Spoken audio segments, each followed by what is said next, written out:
పరశురాముడు 6వ విష్ణు అవతారం, జమదగ్ని మరియు రేణుకలకు బ్రాహ్మణుడిగా జన్మించిన యోధుడు, ఋషి, శివుడి నుండి తన గొడ్డలి, పరశువు, కు ప్రసిద్ధి చెందాడు.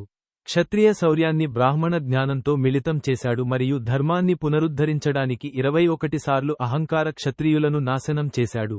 కలియుగం చివరిలో కల్కికి మార్గనిర్దేశం చేసే అమరుడు, చిరంజీవి, గా మిగిలిపోయాడు.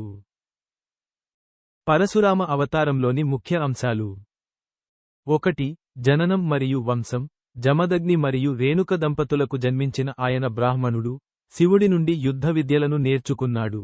గొడ్డలితో రాముడు, పరశువు అనే పేరును పొందాడు. 2. బ్రాహ్మణ యోధుడు, బ్రహ్మ, క్షత్రియ. అతను ఆధ్యాత్మిక జ్ఞానాన్ని తీవ్రమైన యుద్ధ నైపుణ్యాలతో కలిపి, బ్రాహ్మణ ప్రశాంతత మరియు క్షత్రియ దూకుడు రెండింటినీ మూర్తీభవించాడు.